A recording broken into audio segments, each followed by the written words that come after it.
Oke, selamat datang di podcast kelompok 2. Dan pada kesempatan ini kami akan membahas topik-topik mengenai implementasi di lapangan terkait desain perancangan pembelajaran. Tanpa basa-basi, mari kita mulai pertanyaan yang pertama. Untuk narasumber pertama itu ada Bu Putri, Amelia Putri. Selamat datang Putri. Oke, langsung saja pertanyaan yang pertama, Bu. Jadi apa tujuan pembelajaran Anda gitu, Bu? Tujuan pembelajaran saya yaitu memberikan informasi pengetahuan dan keterampilan yang bermanfaat kepada peserta didik, di mana saya berusaha untuk membantu memahami konsep-konsep yang kompleks agar bisa mendukung proses pembelajaran dengan cara efektif dan efisien. Oke, bagaimana posisi kemampuan peserta didik dilihat dari tujuan pembelajaran? Kemampuan peserta didik dilihat dari tujuan pembelajaran dapat dievaluasi melalui beberapa indikator utama yang biasanya mencakup pemahaman, keterampilan, dan sikap yang dicapai setelah mengikuti pembelajaran. Ada beberapa cara untuk melihat posisi kemampuan peserta didik berdasarkan tujuan pembelajaran, yaitu pencapaian tujuan kognitif, di mana tujuan pembelajaran ini berkaitan dengan aspek pengetahuan, dapat diukur dengan cara menguji sejauh mana peserta didik menguasai konsep, teori, informasi, dan menganalisis tentang mata pelajaran terkait. Oke, mengapa tujuan pembelajarannya seperti itu? Untuk memastikan bahwa pembelajaran berlangsung secara terstruktur, efektif, dengan mengarahkan peserta didik untuk mencapai kompetensi yang diinginkan dalam berbagai aspek. Oke, selanjutnya tentukan untuk kinerja dari 6 untuk kerja. Unjuk kinerja atau indikator kinerja yaitu kriteria atau standar yang digunakan untuk mengukur sejauh mana peserta didik dapat mencapai tujuan pembelajaran yang telah ditetapkan. Biasanya kinerja yang mencakup 6 aspek utama yaitu pengetahuan, keterampilan, sikap, nilai, hasil kerja, dan tanggung jawab. Di mana dengan identifikasi unjuk kinerja ini kita dapat menyebarkan kemampuan peserta didik secara lebih holistik, di mana baik dari sisi pengetahuan, keterampilan praktis, sikap, dan nilai-nilai yang mereka berikan, serta tanggung jawab yang mereka tunjukkan dalam diri mereka. Oke, pertanyaan terakhir, apa kriteria yang akan diukur untuk dipahami? Kriteria yang dapat kita ukur untuk memahami itu yaitu pemahaman konsep, kemampuan menganalisisnya, aplikasi pengetahuan, keterampilan berpikir kritis, kemampuan pengontrolan peserta didik, komunikasi yang efektif, kemampuan yang refleksi, dan kemampuan untuk beradaptasi. Oke, mungkin cukup itu pertanyaan dari kami, Ibu. Ya, Pak. Oke, kita akhiri. Assalamualaikum warahmatullahi wabarakatuh. Kak, bagaimana cara mengunggah pemikiran untuk melibatkan semua peserta didik dalam ide besar dan melakukan unjuk kinerjanya? Untuk mengunggah pemikiran peserta didik dalam ide-ide besar dan melakukan unjuk kinerja, ada beberapa hal yang bisa dilakukan. Yang pertama yaitu menciptakan keterhubungan dengan dunia nyata, menggunakan pertanyaan yang memancing pemikiran kritis, kemudian penerapan pembelajaran berbasis proyek, memberikan tanggung jawab dan otonomi, kemudian menghubungkan pembelajaran dengan tujuan jangka panjang, mendorong kolaborasi dan diskusi kelompok, memberikan umpan balik positif dan konstruktif, kemudian membangun lingkungan pembelajaran yang aman dan mendukung, juga menggunakan teknologi untuk meningkatkan keterlibatan dan menghargai unjuk kinerja dan proses belajar. Oke, selanjutnya situasi apa saja yang dapat melibatkan peserta didik untuk melibatkan ide besar segera menarik, konkret, dan sangat detail. Jadi agar ide-ide besar menjadi menarik, konkret, dan sangat penting bagi peserta didik, perlu menciptakan situasi pembelajaran yang dapat memicu minat dan keterlibatan mereka secara langsung. Contohnya kunjungan lapangan dan studi kasus. Baik, kita lanjut. Bagaimana pendekatan berkomunikasi materi sehingga menghasilkan minat dan keingintahuan terhadap materi? Oke, yang pertama itu dengan mulai dengan pertanyaan yang memancing rasa ingin tahu, menggunakan cerita dan narasi, mengaitkan materi dengan isu terkini, dan menggunakan pendekatan dengan diskusi. Baik, selanjutnya peluang macam apa yang bisa menopang minat pelajar, terutama ketika keadaan pembelajaran terasa sulit? Peluang untuk menopang minat pelajar, yang pertama itu ada dengan memberikan umpan balik positif, menggunakan pendekatan pembelajaran yang variatif, menyediakan waktu untuk refleksi, dan menggunakan teknologi untuk pembelajaran yang menarik. Yang terakhir, apa saja hambatan yang menimbulkan kecilnya pengambilan risiko, rendahnya imajinasi, dan kurangnya keberanian untuk berpendapat dan membatalkan keputusan? Yang pertama itu adanya ketakutan dan kegagalan, kurangnya dukungan, kurangnya percaya diri, dan kekhawatiran tentang penilaian orang lain. Ya, baik, terima kasih Pak Dika. Oke, terima kasih juga Pak Bung. Ya, baik, selamat sore Pak Agung. Sore. Bagaimana kabarnya hari ini? Alhamdulillah sehat, cuma data yang kirim. Baik, ya. Ini ada sedikit pertanyaan tentang peserta didik. Yang pertama itu bagaimana caranya peserta didik akan terlibat dalam eksplorasi ide-ide besar dan pertanyaan penting. Ya. Caranya bagi peserta didik yang akan terlibat dalam mengeksplorasi ide-ide besar tersebut, yang pertama itu menciptakan lingkungan yang mendukung rasa ingin tahu.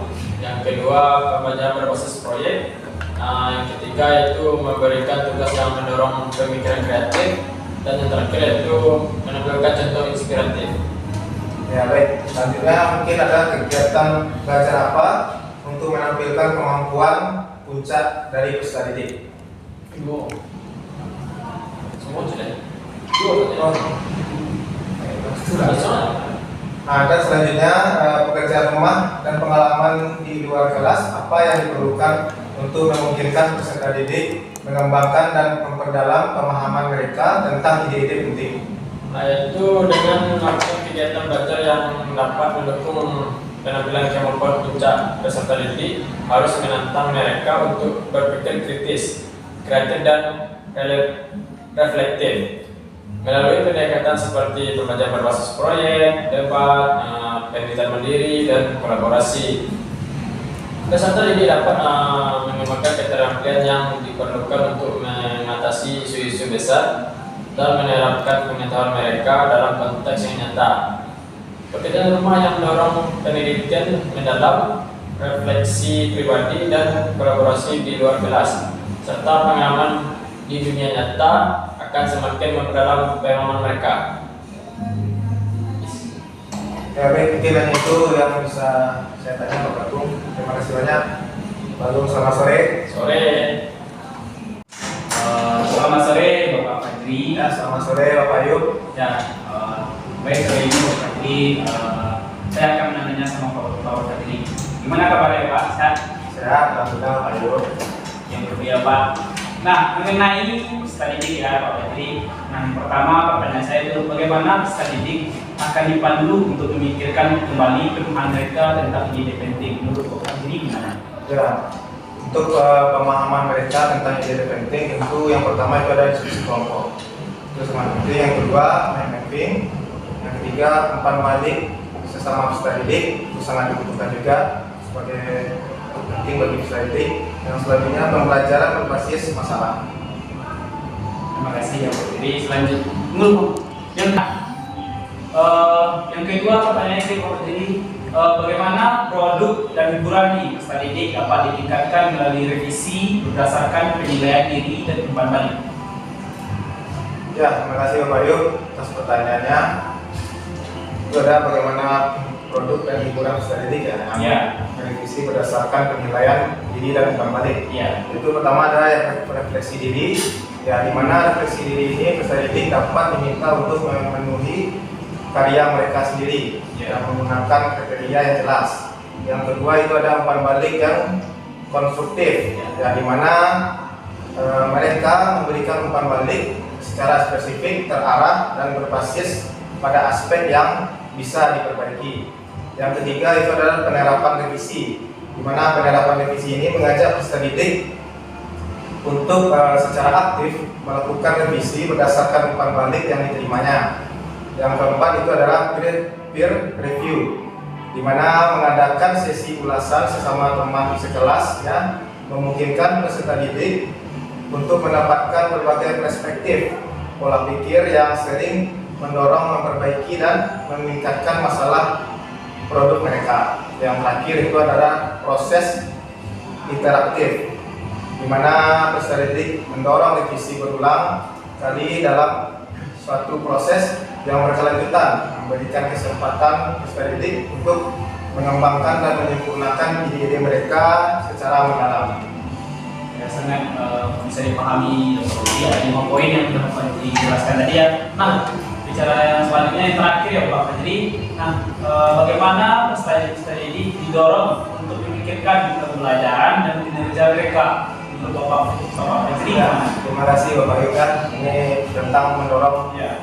pemikiran, pembelajaran dan kinerja dari peserta didik. Yaitu kita bisa yang pertama itu melakukan penilaian diri, dan kedua refleksi reguler, juga menetapkan tujuannya. Jadi mereka harus ada tujuan yang terarah agar dapat kinerja mereka itu bagus. Yang keempat umpan balik yang konstruktif, yang mana saya jelaskan tadi itu peserta didik memerlukan umpan balik yang secara konstruktif. Yang selanjutnya diskusi kelas, dan yang terakhir itu ada metode pembelajaran yang aktif. Terima kasih. Terima kasih banyak Bapak Fajri. Mungkin bincang-bincang sore kita hari ini hanya itu. Nah, Terima kasih Bapak Yuk. ya, Selamat sore Bapak Aibri. ya sore Ibu Putri. Mungkin kita akan sedikit berbincang tentang bagaimana implementasi di lapangan terkait desain pembelajaran di salah satu SMP yang tempat Bapak PPR. Mungkin ada beberapa pertanyaan Pak. Yang pertama yaitu bagaimana caranya peserta didik dibimbing dalam penilaian diri, evaluasi diri, dan penyesuaian. Dalam yang pertamanya itu dalam penilaian diri ya Bu Putri. Nah, mengenai langkah pertama peserta didik menganalisis dan menilai kualitas pekerjaan atau pencapaian mereka berdasarkan kriteria yang telah ditetapkan. Nah, ini sangat penting melatih keterampilan efektif, meningkatkan kesadaran diri mereka tentang proses pembelajaran. Nah, yang keduanya itu ada evaluasi diri. Nah, di mana proses peserta didik menilai kemampuan mereka dalam mencapai tujuan yang ada standar tertentu. Ini lebih fokus pada proses pembelajaran secara keseluruhan, termasuk pencapaian tujuan jangka panjang. Baiklah. Pertanyaan selanjutnya yaitu bagaimana peserta didik akan terlibat dalam evaluasi diri akhir untuk mengidentifikasi dirinya dan menetapkan tujuan masa depan serta memiliki semangat belajar. Peserta didik terlibat dalam evaluasi diri akhir itu bisa melalui berbagai cara yang mungkin mereka untuk secara aktif menilai perkembangan pribadi dan akademik mereka serta merencanakan tujuan masa depan. Nah, berikut beberapa caranya bisa dilibatkan dalam evaluasi diri. Itu pertama ada refleksi berstruktur, jurnal pembelajaran, penetapan tujuan yang smart, diskusi dan berbalik dari guru dan teman. Yang terakhirnya itu bisa berupa pencapaian dan perayaan keberhasilan. Baik. Untuk pertanyaan terakhirnya Pak, bagaimana peserta didik akan dibantu untuk melihat dari apa yang telah mereka pelajari dan apa yang dibutuhkan untuk penyempurnaan lebih lanjutnya. Dalam penyempurnaannya itu, nah untuk membantu peserta didik dalam yang telah mereka pelajari, ada yang perlu disempurnakan. Nah, memberikan seperti umpan balik yang jelas, terperinci, signifikan yang telah dikuasai oleh peserta didik. Seperti adanya portofolio, penilaian formatif secara teratur, serta kuis yang singkat singkat, diskusi kelas, atau tugas kecil, diskusi dengan guru, pembelajaran yang berdiferensiasi. Nah, yang terakhir itu bisa berupa kegiatan praktik atau uji coba yang materi yang belum mereka kuasai. Baiklah Pak, mungkin hanya pertanyaan itu yang bisa saya tanyakan kepada Bapak Ayu. Mungkin sekian pertanyaannya. Terima kasih atas waktu yang telah diberikan. Ya Bu, terima kasih banyak ya Bu. Baiklah, kita lanjut ya Bu Mel. Saya ingin bertanya tentang bagaimana mengakomodasi berbagai kebutuhan perkembangan, gaya belajar, pengetahuan sebelumnya, dan minat peserta didik menurut Ibu Amel. Baiklah, saya akan menjawab cara mengakomodasi berbagai kebutuhan, perkembangan gaya belajar, dan pengetahuan peserta didik. Yang pertama yaitu mengenali karakteristik peserta didik. Selanjutnya menggunakan pendekatan pembelajaran yang berdiferensiasi. Proses pembelajaran yang kita lakukan berpusat pada siswa. Berikan siswa kesempatan untuk memilih topik, proyek, atau mereka mempresentasikan pemahaman mereka. Selanjutnya mengadaptasi tujuan dari pembelajaran dan menciptakan lingkungan pembelajaran yang efektif dan mendukung, serta fleksibel dalam penilaian. Baik, kita lanjut pertanyaan selanjutnya. Bagaimana cara Ibu Amel menyesuaikan rencana pembelajaran untuk memaksimalkan keterlibatan dan efektivitas pembelajaran? Langkah-langkah yang bisa diambil untuk menyesuaikan rencana pembelajaran yaitu yang pertama, lakukan penilaian situasi terbaru, yaitu situasi awal. Selanjutnya, fleksibilitas dalam tujuan pembelajaran. Lanjut, modifikasi metode pembelajaran. Setelah itu, modifikasi materi pembelajaran, menggunakan teknologi secara efektif, serta memberikan penyesuaian pada penilaian. Kita lanjut ya. Yang pertama yaitu pengalaman belajar apa yang paling baik sehingga dapat mengembangkan dan memperdalam pengalaman peserta didik menurut Bu Amel. Pengalaman belajar yang paling baik untuk mengembangkan dan memperdalam pemahaman peserta didik adalah pengalaman yang mengintegrasikan beberapa pendekatan dan strategi pembelajaran. Beberapa aspek pengalaman belajar yang efektif. Yang pertama, pembelajaran aktif atau active learning. Yang kedua, pembelajaran berbasis masalah. Yang ketiga, kolaborasi dan pembelajaran sosial. Yang keempat, pembelajaran yang terhubung dengan kehidupan nyata. Yang selanjutnya, penggunaan teknologi dan media digital. Yang keenam, pembelajaran yang berfokus pada peserta didik. Dan yang terakhir, evaluasi diri dan refleksi. Baik, kita lanjut pertanyaan selanjutnya. Bagaimana meminimalkan kemungkinan kesalahpahaman? Untuk meminimalkan kemungkinan kesalahpahaman dalam proses pembelajaran ada beberapa strategi yang dapat kita terapkan. Yang pertama, komunikasi yang jelas dan terstruktur.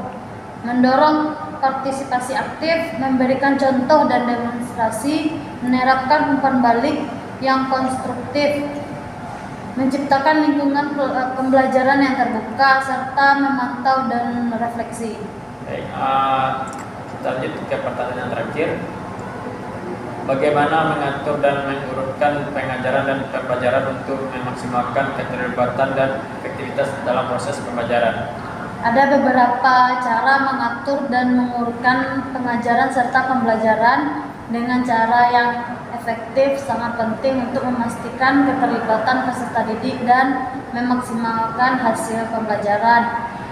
Yang pertama, menetapkan tujuan pembelajaran yang jelas, menggunakan pendekatan pembelajaran yang variatif, membangun struktur pembelajaran yang jelas, serta menggunakan waktu dengan efektif.